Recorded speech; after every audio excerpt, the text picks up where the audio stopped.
people are really embracing video content now to talk about strategic topics. So I work in strategic planning, thinking about how to help people build their plans and get simplicity and clarity.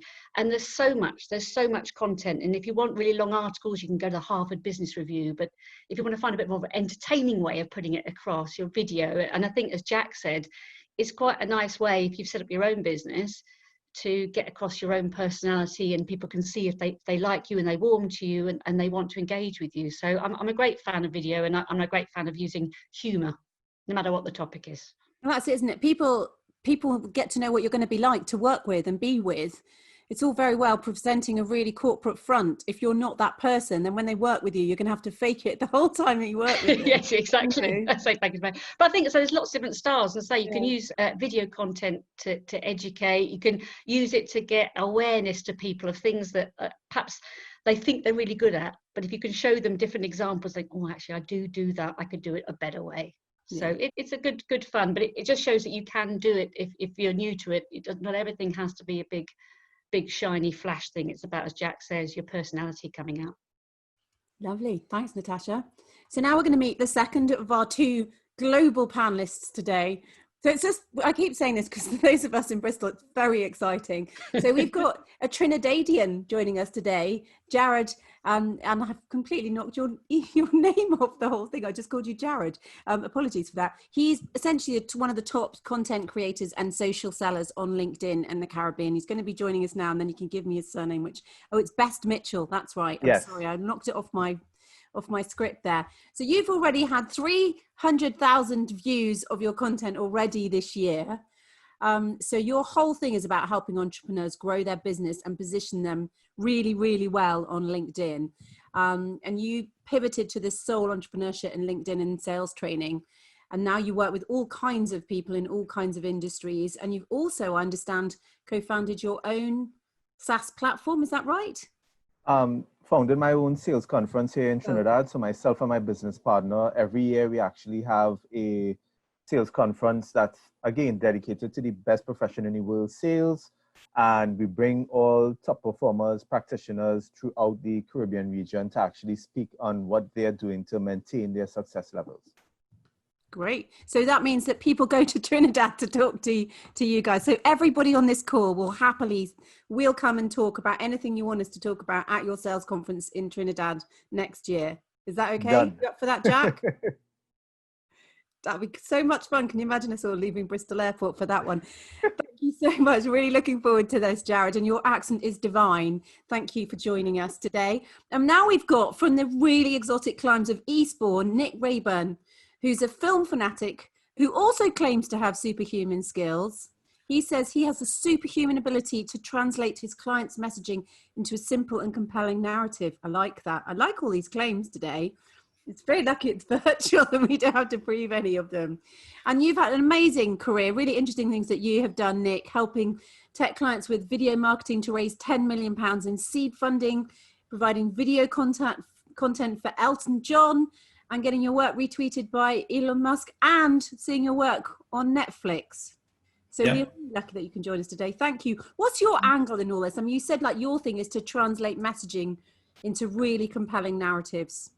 I think there's a lot of kind of discussion around, especially with social media, about consistency, kind of showing up, being your true self, and that is all important. But when we're kind of looking at kind of overarching strategy for video content, you want to, for me, the social media content stuff is kind of the top of your funnel essentially, and from there you want to kind of drive people to your website, and on your website you need to have emotionally resonant content. You need to make your customer feel something with that video content. If they're not feeling anything from the video content, they're not going to buy anything. It's as simple as that. So that's what we kind of pride ourselves on at Viral, is making people feel something from our video content, and really kind of, kind of drill down to what it is the customer's desires are, and kind of peel that back and make something that is, it hits you in the chest, basically.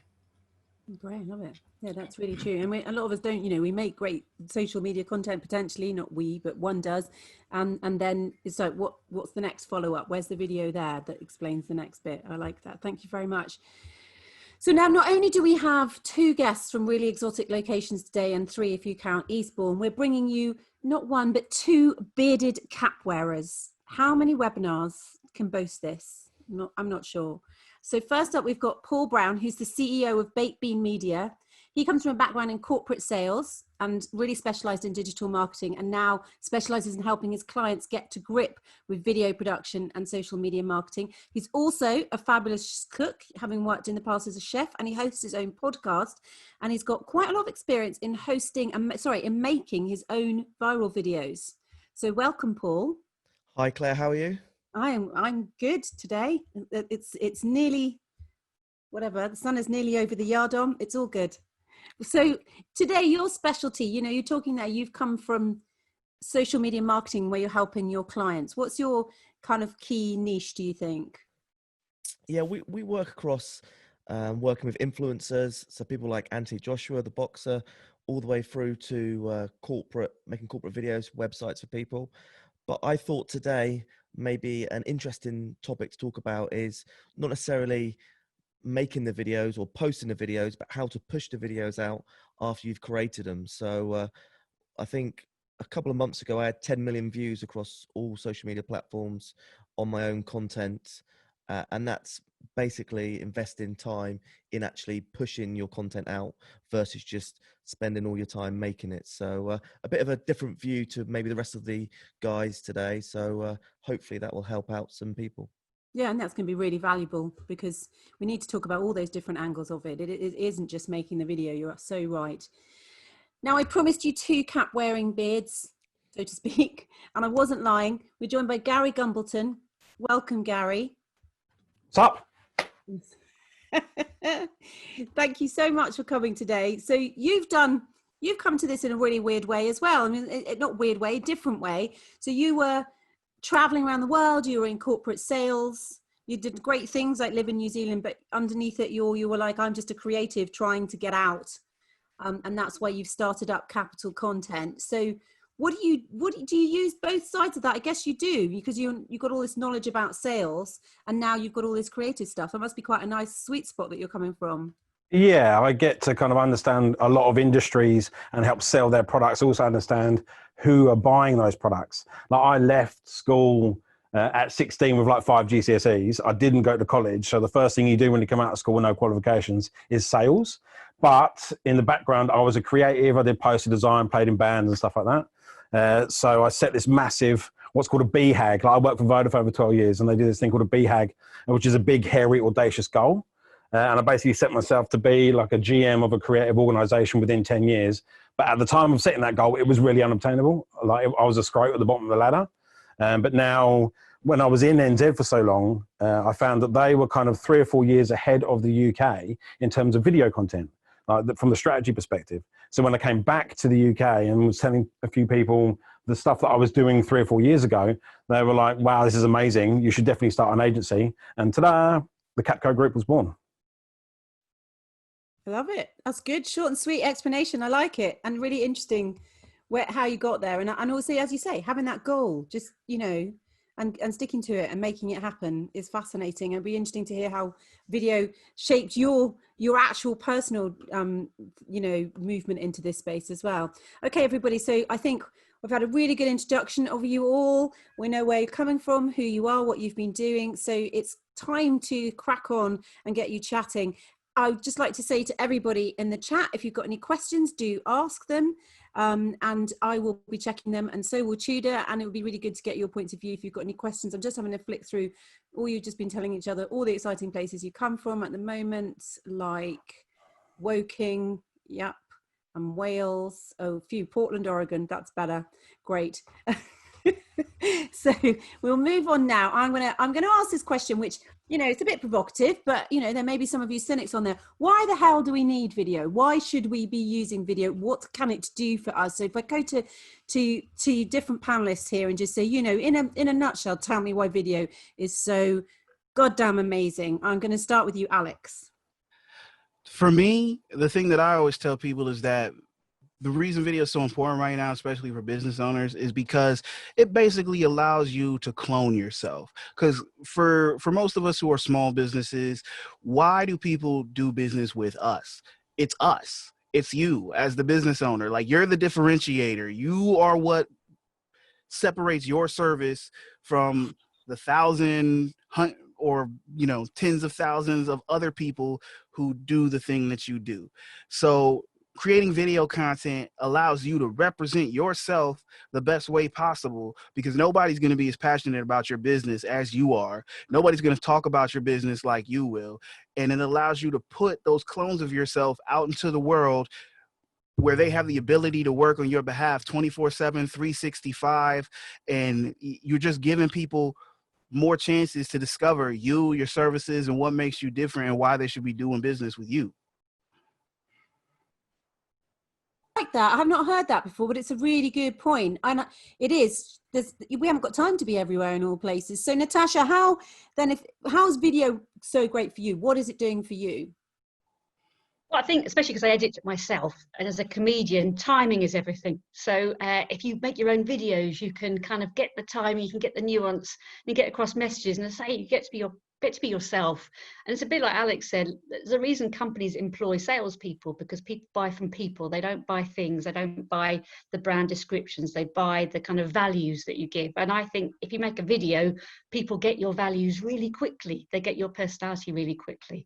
And I think it's fun to engage with as well for people. We are still, whether you're commuting to a business, businesses are still made up of people, who want to engage, and they've got short attention spans, and you can get things across really quickly.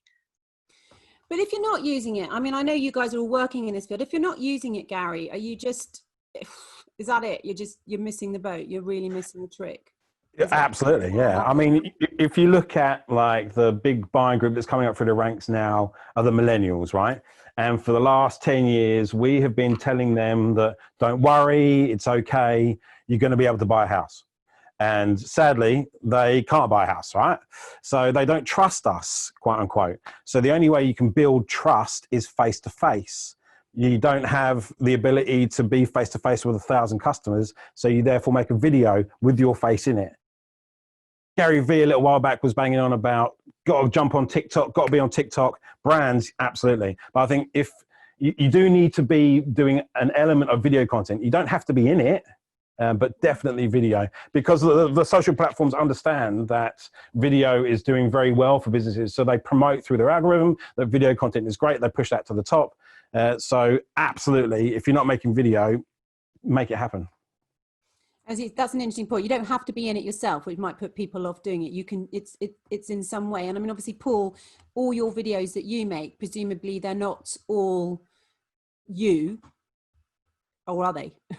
No, yeah, I personally like a mixture of work, personal life, everything. And I go back to Jack's point, really, of trying to get the real person come across. I worked in 13 years in corporate, and I was always trying to be something that I wasn't online.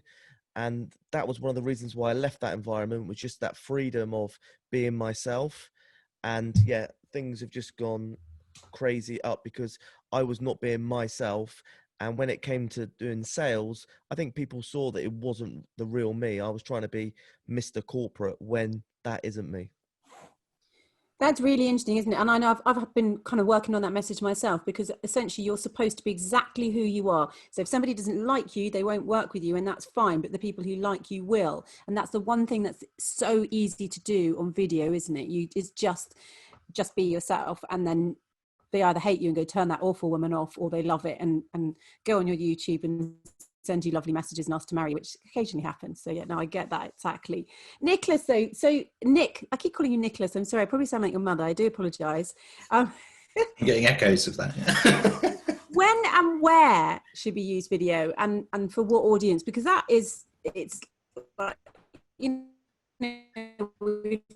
talked about all the different ones that Gary talked about, if you're not on TikTok, forget about it. But it's not. No, It's it's not about making it contextual. Discovering who the audience is, and ultimately what you want that video to do for that audience. So there is no one size fits all approach to it. We've kind of developed a method or a system for helping people to do that, in that we train them if they need to do their own content. We can produce content for their website, and we can run ad campaigns as well. So we kind of cover a gamut of stuff. But I think it kind of goes back to, and it's such a cliched thing, but story, basically. We've been telling stories around campfires for thousands of years, and that hasn't really changed. It's just the medium's changed now, and it's the reason why. I mean, you look at Netflix, look at Disney, why they're doing so well, because they're just pumping out so much good content, and it's all really good story-driven stuff. So. I like that. Jared, you've been working on LinkedIn. That's your baby. This is your place, and you're obviously where from where you are as well globally. You're pushing LinkedIn. How have you got people to move from the whole written articles and the posts to doing video? Have you seen a big change? Is it something you have to work with clients to do, or is it a big in your part of the world? Because I know like a lot of people in England were reticent to use it on LinkedIn. I think worldwide, when you look at the stats, it is something that is slow to progress, especially on the business side of things. In the Caribbean, I've spoken to many CEOs and mentioned to them, you don't understand how much business you could bring if you put yourself in front of the camera versus your company's logo. And it goes to what everybody said before. It builds the trust. It builds the familiarity with your audience.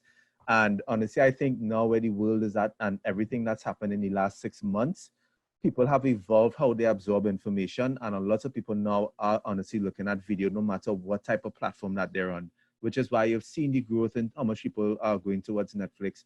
That's why they're going towards YouTube, and it is transitioning to these platforms.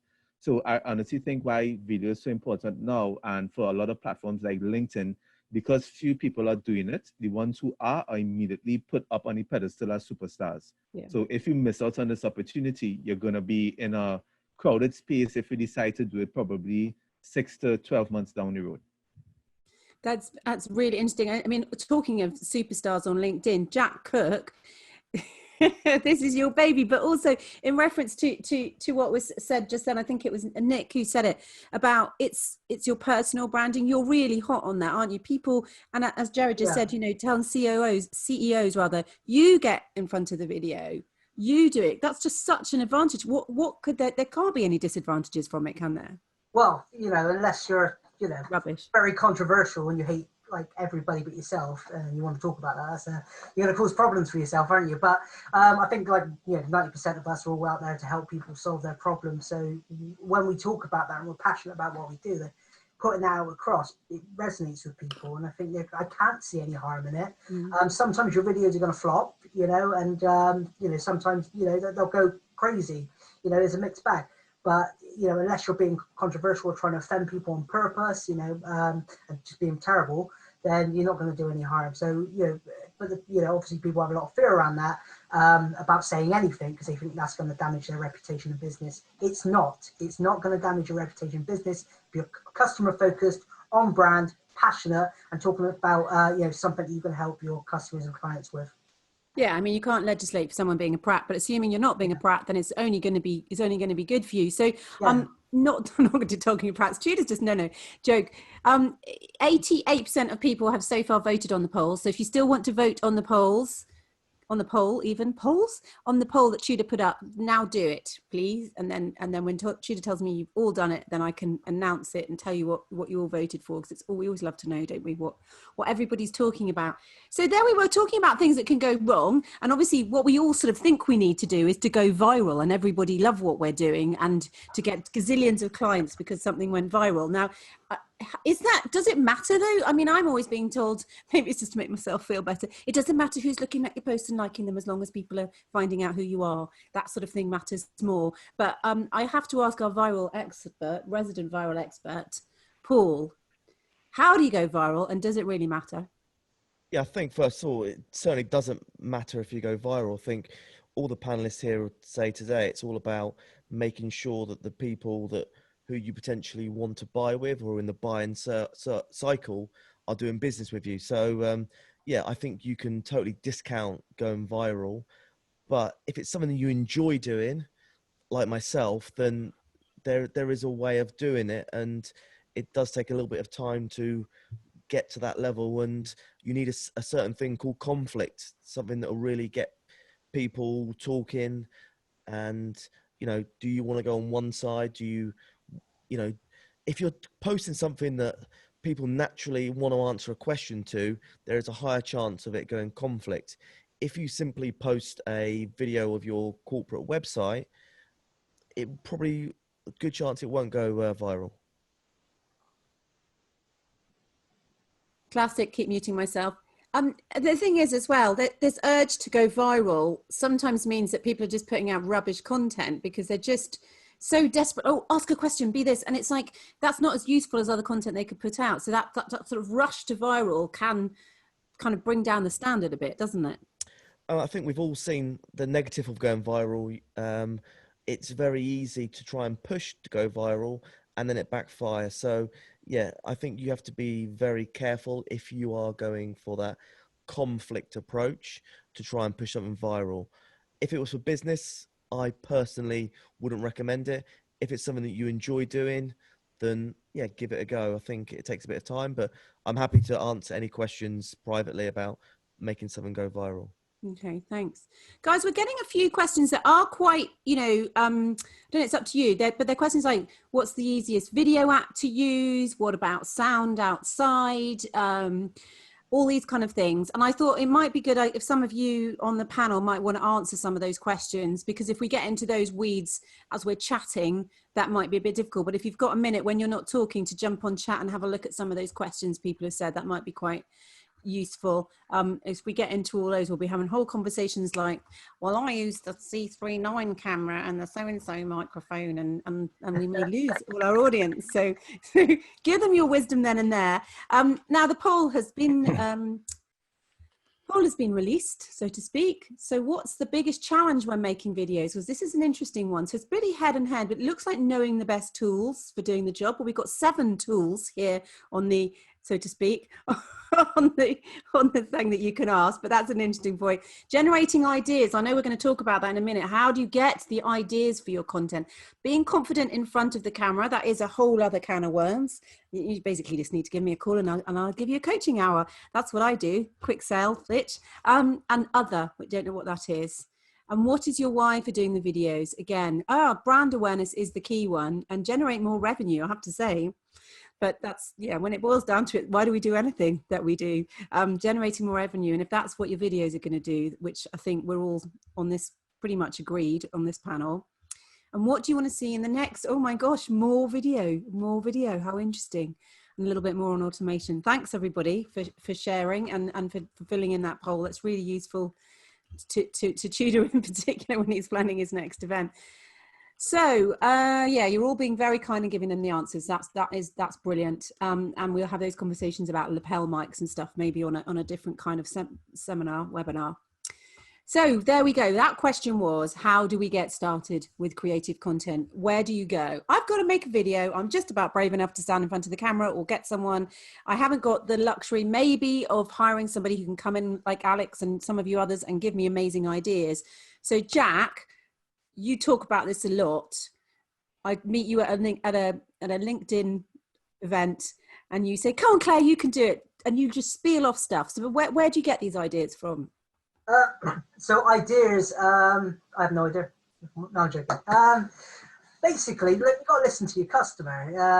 They're the guys that are going to want something from you. Now, the easiest thing you can do right now, and I mentioned it in the last one, there's a book as well about this as well.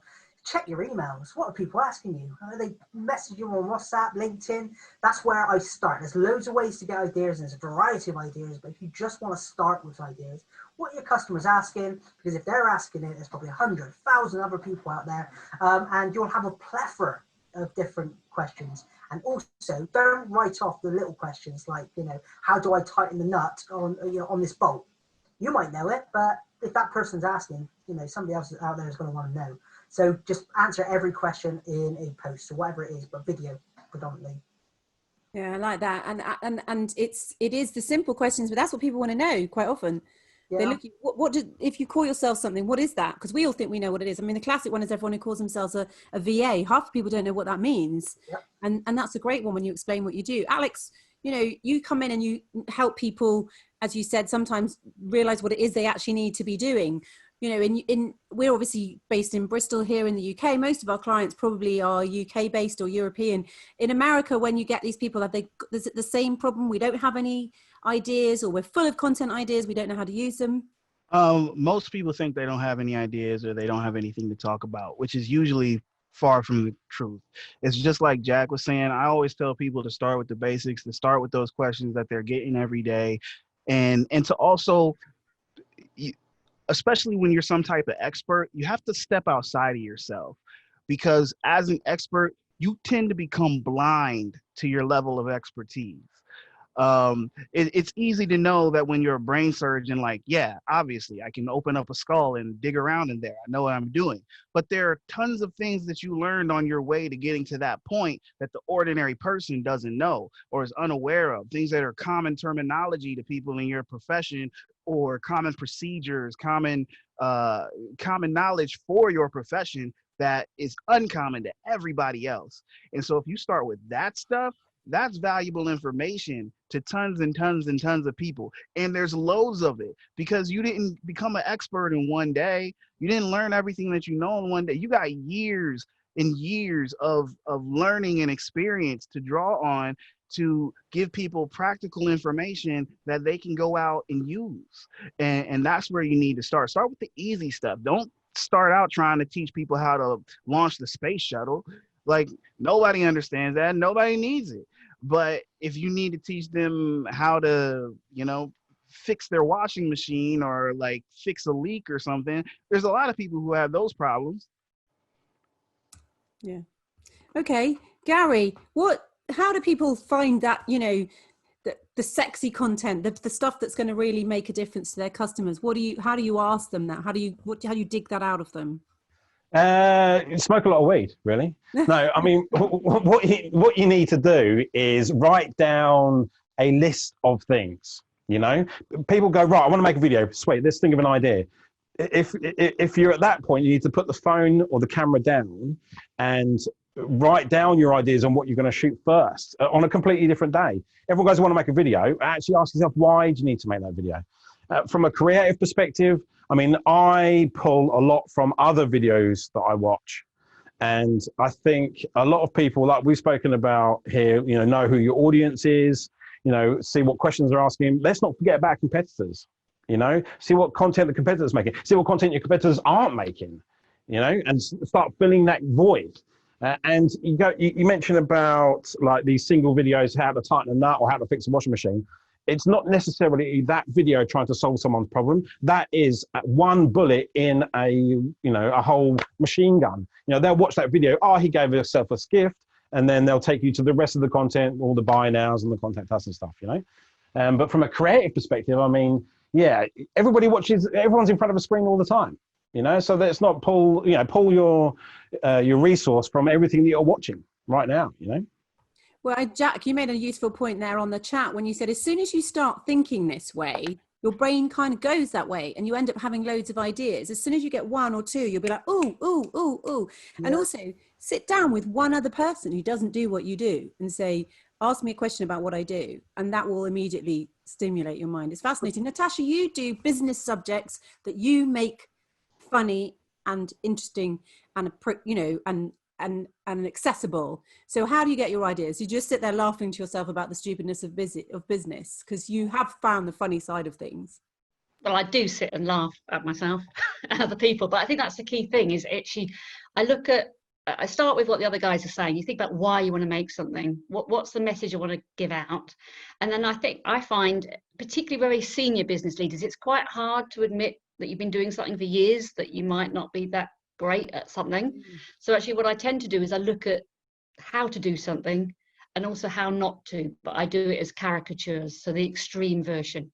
And then people can have a laugh at that, but then they kind of reflect themselves, oh, actually I do that. when I'm presenting, I do that. Or when I'm building my strategy, I do tend to rush to this. So if you do the kind of examples, how to do it, but interspersed with a comedic take, a kind of very extreme caricature version of how not to, it's quite fun. It's you can laugh at it, but you can also reflect afterwards and think, yeah, I do need to change that. And that's quite a nice way. I do that in presentations as well. People tend to respond quite well to that.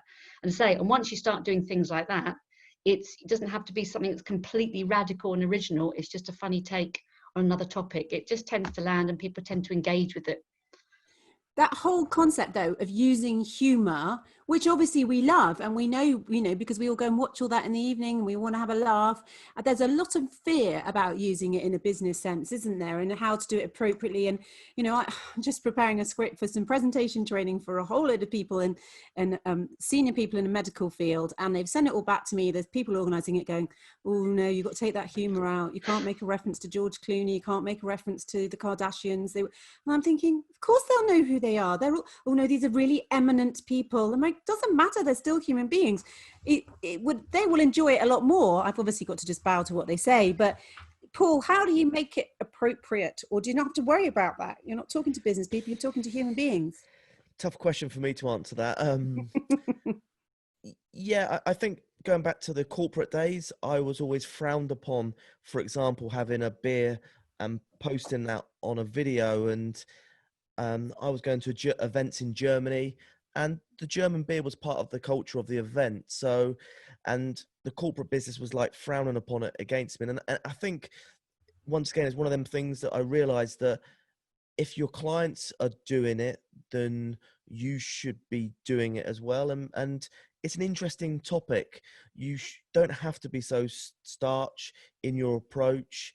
And it's similar to a client meeting. If your client is having a beer at the meeting, then you can have a beer too. And yeah, I think it's all about being yourself. When I was on the BBC, I was drinking a Guinness, and I was scared that, doing a Jaeger bomb at the end could look a bit unprofessional. But then at the end of the day, it picked up a lot of hype. People remember that from me. So I'm glad I did it. So what are you doing on the BBC with a Jägermeister and a beer? I was the first guy to have on TV to have a beer out after the coronavirus. Oh, wow. And once again, I posted something on Twitter at 6 a.m. in the morning, got picked up by the BBC, 11 o'clock, I'm live on BBC News. So I think it's okay as long as you're not reading the news. I don't think that, I never did that when I was reading the news. Potentially, but maybe you could be more yourself after one drink, so. But it is, that's being authentic, isn't it, that we're all talking about? If that's who you are in real life, you should be that person. So Jared, with you, how would you talk to people and the work that you're doing LinkedIn and teaching people how to use it? Is that what you're telling them? Just be authentic?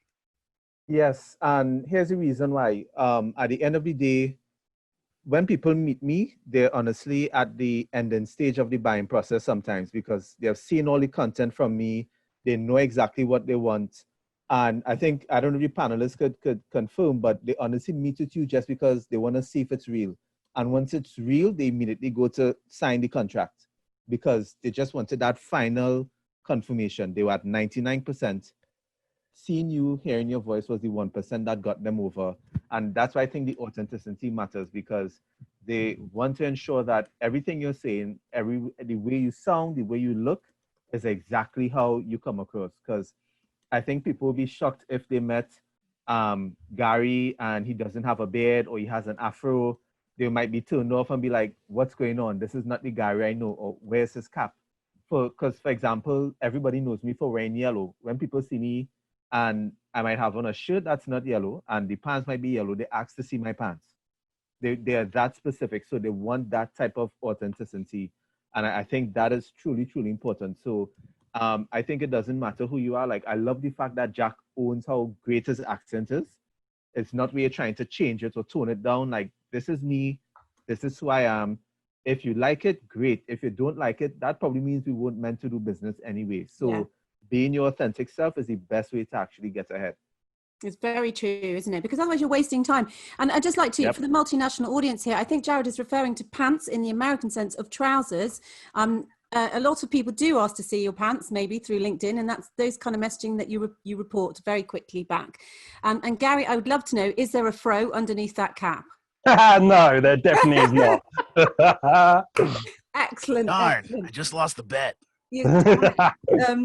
So Nicholas, that is the point though. Nicholas, sorry, it's because you've written it up as Nicholas. It's because I've written Nicholas. You've written Nicholas. Nick, you know, there is that whole point though about being yourself, but then there's this whole point about being slick and professional in your videos. So it's like your videos have to be made very slickly and professionally by amazing people like you, or not? Not necessarily, not when we're referring to social media content. Social media is deemed as more authentic, so you don't necessarily have to up the production value. Some platforms have evolved as a consequence of that. I mean, if you look at YouTube, some of the bigger YouTubers, people like Casey Neistat and several others, their production value is quite high because their audience has kind of grown with them, and the platform's evolved. Newer platforms like LinkedIn, for example, I feel will, as a consequence of maturing as a platform, the content will naturally get better and slicker over time. But if you're already doing that, you're going to stand out on the feed a bit more anyway.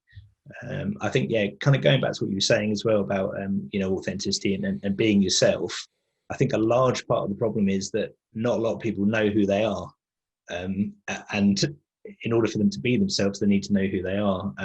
That's a very difficult question for a lot of people when you actually kind of ask them to do a bit of soul searching and sort of be your genuine self. A lot of people just kind of clam up, and it's like, well, there's the business me and there's the personal me, and it's like never the twain shall meet. So you have to kind of break down that barrier initially with them and say, I'm doing some coaching with a lady at the moment. It's taking me about 8 weeks with her now, and she's finally kind of got it, and she's into the groove, and she's like, okay, this is me and I can be myself, and it's she's relaxed. That's the hard part.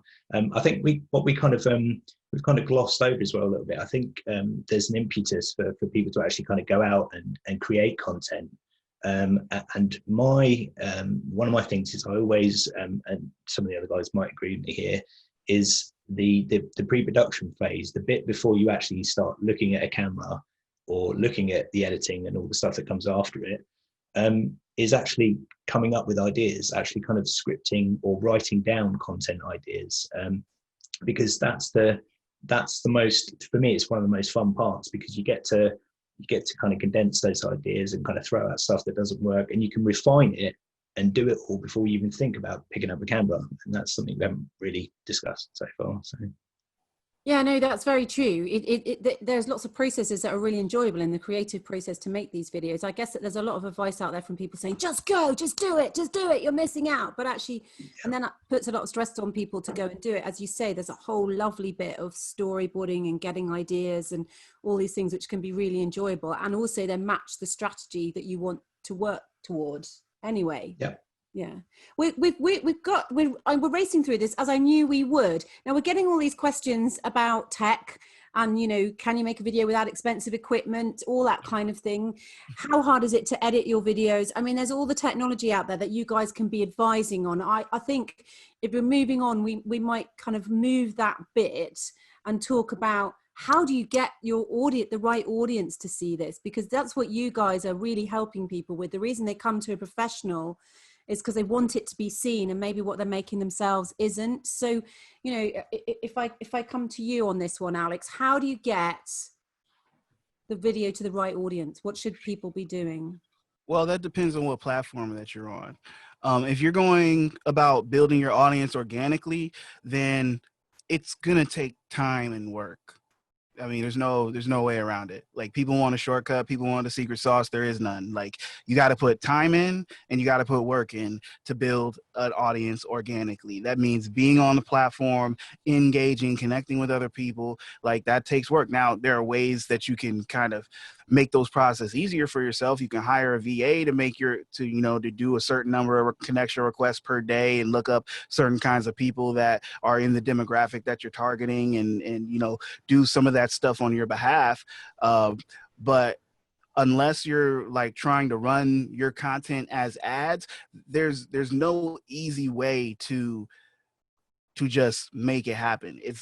If you're growing organically, it's like growing plants. It takes time. You know, you gotta give it sunlight. You gotta give it water. You gotta make sure the soil's all right. Like, you gotta lay the groundwork for this stuff. And it takes time. Like, for like me, like being on this panel right now is a testament to that. Because like, I didn't start posting content on LinkedIn in like a semi-consistent fashion until about late February of this year. But now, you know, 5, 6, how many months is it? I'm losing track of time. But now months later, I'm sitting here on a panel like this. You know, people are asking my opinions. They're asking me to get on podcasts. They're finding my content. Okay, buddy. New normal. You were supposed to turn off the TV before Mama got in the door. Like, all right.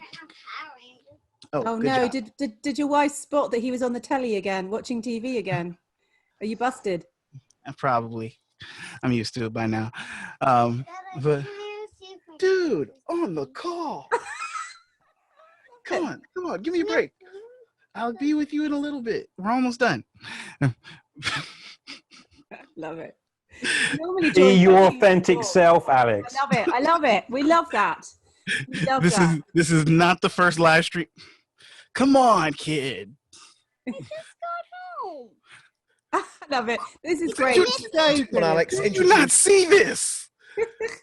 How many times, kid? How many times have I told you?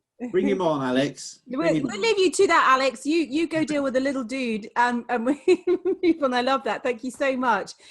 So okay, once you've done that, then once you're getting this optimized engagement, or you're not getting it, what can you do to actually get better engagement? Then, if I come to you, Gary, what are people doing? You know, the organic stuff is great and it absolutely works.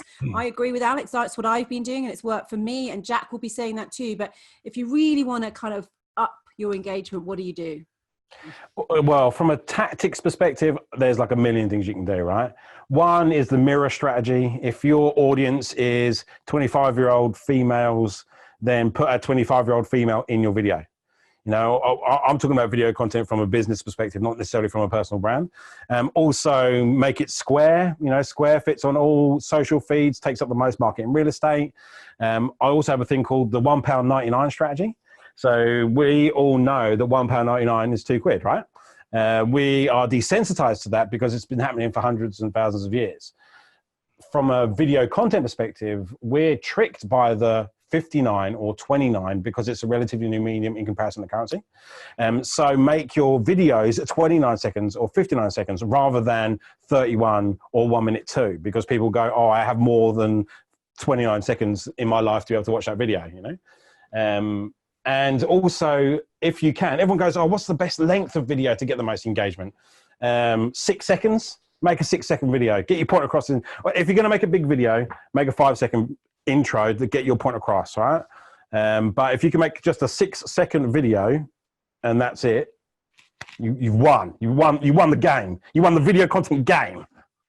Fantastic tips. I love that. I jotted it down and it just says Square Ladies 99p, but I know what I mean from that. I have loads of those. That's so good. I feel like going around and going, all of you, give me your blimming tips for engagement. That's absolutely great. Okay, I'm going to say to you, Natasha, then. There you go. Oh, I've muted you. I should have muted myself. Apologies. Okay, what's your best tip? What's got people flocking to Natasha Bai's website? What's of all your videos? But I think the key thing is it's like, you know, if you're in trouble, they say don't just generically shout for help, ask someone specifically for help. And I think that's the key thing if you're trying to promote your brand, your business, is targeting. So yes, you have an audience and you might have profiled a demographic or types of businesses, but actually sometimes what I just do is, if it's really important to try and get clients, I'll actually write to the client directly on LinkedIn, send them a message and say, I thought you might like this because I saw something of yours. So it's creating a conversation. So rather than trying to go for thousands and thousands, obviously that's nice, as you say, boosts your egos if you get lots of likes and lots of views. But actually I'm trying to target, because everything comes down to, what are you trying to do? Why are you doing it? And if you're trying to do it to try and get some work, and say for my consultancy, it's much better if I reach out and target some specific clients and try and get them to engage in it than just generically posting. But there are a whole host of other things as well, like creating the right hashtags on LinkedIn. If you go onto YouTube, putting loads of, I mean, it takes ages on YouTube to try and think of the right tags that people might search for. It all just comes down to who you're trying to reach. It's a really good point there, because ego doesn't pay the bills, it's getting the right clients. Somebody's mentioned at that point you were saying about, you know, finding a client and sending them a Zoom, no, a Loom, isn't it? A Loom video. It's really powerful at the moment because not everybody's doing it. As long as they say something valuable and they've actually bothered to find out who you are, and they don't just say hello dear in it, which is pet favorite awful quote that people say on LinkedIn. It's getting it right. And if you send, as you say, if you send someone a message going, I know you're really interested in this, rather than trying to sell them something, it's the personal bit you've hit them with, and you doing that on video is even more effective. Okay, I'm going to come to you now, Nick, for your top tips for getting the right people to look at your content. Right people to look at your content. Well, you need to know who your niche is, first of all. So you need to know who your audience is, and then you can actively target those. For example, on LinkedIn, because that's where I'm most active on, I know that I need to target people that are in marketing or people that work at agencies. So they're the people I appeal to. You can go through, I think on your feed, there's what are called hashtags, which are, you know, they're quite ubiquitous on most social media platforms. But there's hashtags for certain things like marketing. You can follow those, and then you'll see the content, you'll see that filtered content come up in your feed. Then you can go into those posts and you can engage with people. Not a lot of people realize, but on LinkedIn specifically, it's more about the actual engagement with your audience than it is about actually posting. So the more conversational you're being with the people in your target audience, the better ultimately. It's not just about spewing out tons of content. You want to build up a relationship with those people, and the best way of doing it is to comment and engage on their posts that they put out. Yeah, it's the time consuming stuff. It's the hard slog, you know, as Alex said, it's done overnight, isn't it? There aren't really any shortcuts. Jared, you know, you're the LinkedIn specialist though, and I would love, before we kind of go, to get, you know, a few more tips from people whilst we're here. We've only got a few more minutes. If people are making video now or about to make video, what would be your advice for either, you know, how to get optimize engagement or how to make the videos better, or what would you say people should be doing? So first, if you're doing your first video, my thing is keep it simple. I can't remember who said it, but I love the idea of keeping it to 29 or 59 seconds versus the 1 minute mark. I honestly think person's attention spans are short. So what I've seen is that 1 minute videos perform well.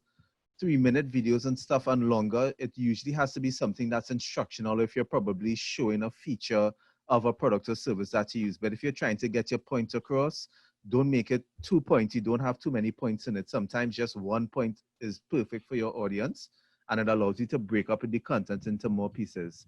For everyone watching, if you want to do your first video, my thing is your first video should always be about you, like be selfish. So for example, hi, my name is Jared. I'm a LinkedIn trainer. For those of you who don't know me, I've spent several years in X and Y industries, and this is how I help clients. So if you come to my platform, you're definitely going to see me sharing knowledge and information about these particular topics. And that allows you to now share the expertise. So you set yourself up with your audience so that they understand where you're coming from. My secret sauce for engagement, I haven't done it for everybody, but I think for the ones who have connected with you, have seen it. I send video when I connect with people on LinkedIn. That's a big thing for me. Like LinkedIn actually blocked me temporarily about 2 weeks ago because of the volume that I sent, because they thought it was automation. And I was like, nope, this is just manual. So I honestly believe if you really want to engage with your audience, and it doesn't matter what platform you're on, if you take 2 minutes, which is ridiculous, I'm thinking like 30 seconds to say, Paul, really loved your video. Really thankful for you following me on my network, and just wanted to say thanks for connecting. The chances of you getting business from that person if you offer products and services is huge. because just because you sent out that one message, and for anybody who's watching, think about it this way.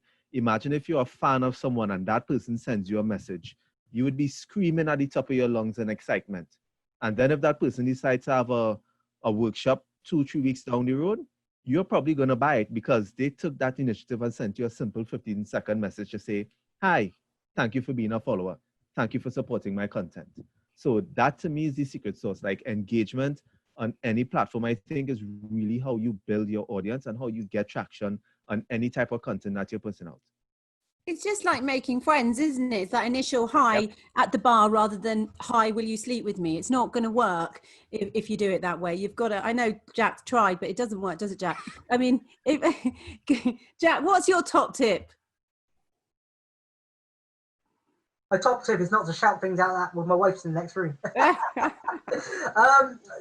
So you're building your audience. Well, basically, you know, for me, it's being myself, but also talking about what I do as well. You know, people that want video, but they also want, like, you know, West Country lad, you know, that talks as a little bit of fun. For me, that's what people gravitate towards. I can't really repeat what everyone else said because it was, sorry, that's what I'd like to do. But I definitely going out there and finding those people, interacting with people, definitely talking, enjoying the conversation. Remember, it's social networking as well. So go and find the people that you want to go and talk to or want to have business with.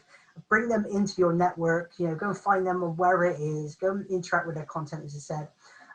But yeah, definitely make sure that you're creating content for that audience that you wish you had, because eventually that filters out from your network to other people and they go, this is a guy I like, or this is a guy I don't like, either way. But you know, and then they start gravitating towards you. God knows how much work I've had and people coming to me and having conversations from people I don't even know. They just gravitate towards me and I gravitate towards them. So for me, it's making content, interacting, using social networks socially. Love it. Thank you. I'm going to give the last word rarely, but I am going to give it to a man. Paul, what's your last word on this? Yeah, I think everyone's covered some great topics, and what Jarrod, if I said that correct, Jarrod, and myself do well is I do video messages. So what Natasha said was sending the direct decision makers a message. Try something new, you know. Try doing a video. Go to LinkedIn messages, send a message, but click plus, and I think you can send a video. And this is a way of getting higher success rate of return messages. But my key thing is look at your business goals.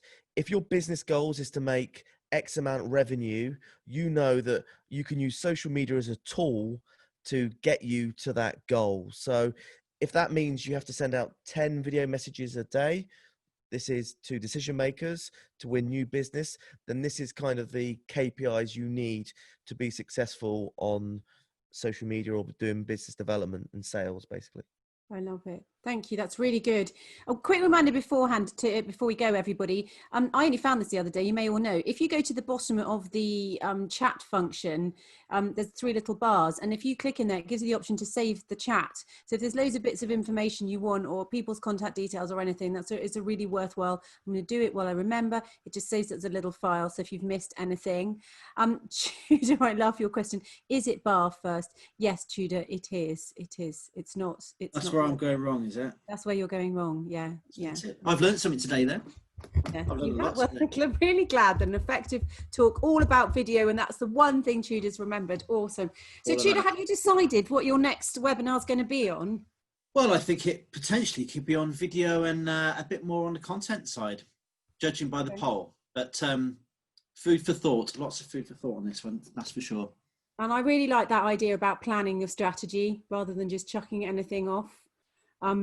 Checking anything out onto a video. But again, you know, something's better than nothing, but having a little bit of a plan and a little bit of strategy will go such a long way when you make this content. It makes life an awful lot easier. What's Jack said, anyone shares my content, they get a personalized gift with me giving them a little message. That's really sweet. That is nice. I've had a few of those. They're really nice. Thank you so much, everybody. So much useful stuff. Brilliant. And I know there's a lot of you on the call, and I hope you all felt you got your chance to talk. I was very strict at ticking and making sure everyone got got their bits out, and I really appreciate all of you being on the call. And I know Tudor does too. Do you know when the next one is yet, Tudor? No. No, we haven't quite planned that yet. So, but hopefully within the next 3-4 weeks or so. So, but yeah, thanks guys. That was really, really useful. I've also had a few, I thought I should tell you, a few LinkedIn messages to say how great the content was and how good this session was. So really, thank you for that. And every time I have one of these, my to-do list gets bigger and bigger and bigger, because it's like all these new bits of software and all these things to do. So well, you have a lot of good people to call upon if you want some help with your yeah, definitely, yeah. Right. No, that was really good. Thanks for all the attendees for joining, and a massive thanks to the panelists as well, and of course a huge thank you to Claire for moderating. Oh, you're welcome. You're welcome. How do we save the chat? Quick reminder: underneath where your message is, Suzanne, that you've just sent, there's a bit at the bottom that has 3 little dots. That's what I don't know. It's probably not the word. There's probably a proper word for it. Breadcrumbs. Breadcrumbs. And you just press on that, and it says save chat. But if not, message me. I have saved the chat. I'll send you the file. We will also, Charlie might correct me if I'm wrong. No, this will definitely be happening, but we'll also send everyone a full recording of this video.